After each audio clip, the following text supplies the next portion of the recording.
নমস্কার বন্ধুরা, কেমন আছেন? বিনাতি ব্লগে আপনাদের স্বাগত। তো আজকে ভোর ভোর বেরিয়ে পড়েছিলাম একটু বাগানটা ঘোরার জন্য। আসলে অনেক দিন এসেছিলাম, কিন্তু এখানে বাগানটা আর ঘুরে দেখা হয়নি। সেই জন্য ছেলে মেয়ে দুজনকে নিয়েই বেরিয়ে পড়েছিলাম। এখানে ফুলের চাষটা কিন্তু খুব বেশি হয়, তবে যে শুধু ফুলের চাষ হয় তা কিন্তু না। এখানে ফুল, ফল, আমের পল্লব, দুব্বা ঘাস আরও অনেক কিছুই চাষ হয়। তো সকালবেলা বেরোনোর জন্য পুরো বাগানটা কতটা সুন্দর ফুল ফুটে আছে, দেখতে খুব সুন্দর লাগছিল। বাগানটা কিন্তু একটুখানি না, বাগানটা ছিল অনেকটাই বড়। তো এই জবা বাগানটা দেখতে দেখতে ছেলে মেয়ে একটু নাচানাচি কমপ্লিট করে নিল। তো বাগানটা পুরোটা একটু ঘুরে দেখে নিয়ে যাব একটু ভেতরের বাগানের দিকে। আসলে সকালবেলা বলে ফুলগুলো আর তোলা হয়নি, তবে একটু বেলা হলে এই ফুলগুলো সব তুলে নেওয়া হবে। আর এখন আমরা যাব একটু দূরের বাগানগুলো ঘোরার জন্য। এই যে ওল বাগানটা দেখতে পাচ্ছেন, এইটা এবারে নতুন চারা গাছ। তো কিছু চারা ফুটেছিল, কিছু চারা এখনো ফোটেনি। এই ধরনের স্যালো মেশিনগুলো একটু দূরে দূরেই সব জায়গাতে ছিল, তবে এই স্যালো মেশিনে করেই এখনও মাঠে জল দেওয়া হয়। আর পেঁপে বাগানটা পুরনো হয়ে যাওয়ার কারণে পেঁপে গাছে এখন আর সেরকম কোনো ফল ছিল না। কিছু কিছু ফল ছিল, তবে খুবই ছোট। আর পেঁপে বাগানটা যে খুব ছোট তা কিন্তু না, অনেকটাই বড় ছিল। কাল রাতে হয়েছিল একটু বৃষ্টি, তো তার কারণে মাঠগুলো একটু ভেজা ভেজা ছিল। তো সকালবেলা বলে আমার তো বেশ ভালো লাগছিল ঘুরে দেখতে।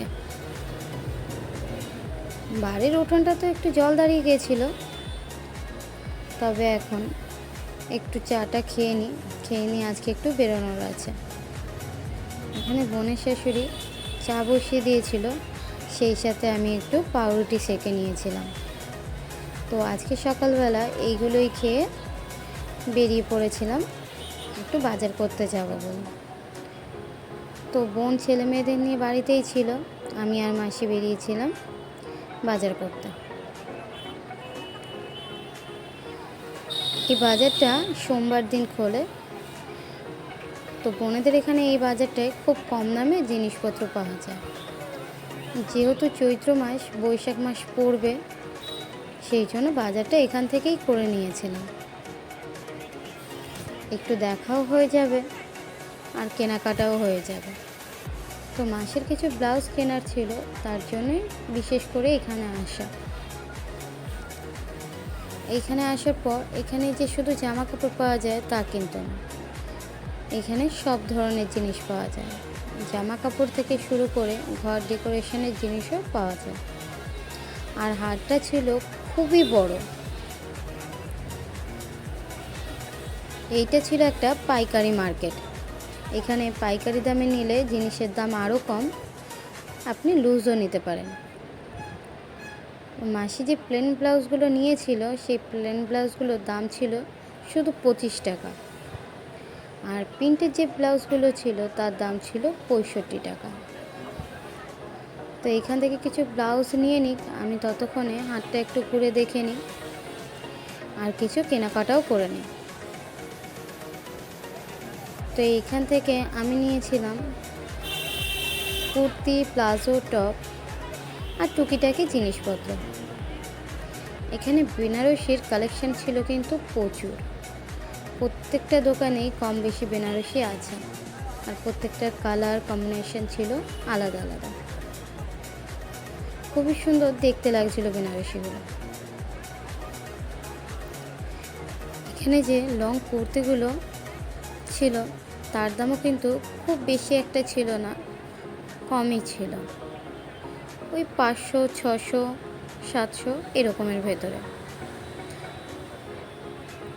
তবে কাপড়গুলো ছিল খুবই সুন্দর। তো আমরা তো কেনাকাটা করে বাড়িতে ফিরে পড়েছিলাম। এখন বাড়ি আসার পরে বোন একটু দেখে নিচ্ছিল কী কী আনা হয়েছে, তো দেখতে থাকুক, আমি ততক্ষণে রান্নাটা বসিয়ে দিই। তো মাছ ভাজা বসিয়ে দিয়ে সব কেটে গুছিয়ে নিয়েছিলাম। যেহেতু সকালে আজকে খেয়ে বেরোনো হয়নি, শুধু চা আর রুটি, তাই একটু খিদেও পেয়ে গেছিলো। তো খাবারে আজকে ছিল ভেন্ডি ভাজা, একটু লেবু কেটে নিয়েছিলাম, একটু রুই মাছের ঝাল আর চিংড়ি মাছ দিয়ে সবজি দিয়ে তরকারি। তো আজকের মতো ভিডিওটা এই অবধি। দেখা হবে অন্য কোনো দিন, অন্য কোনো ব্লগে।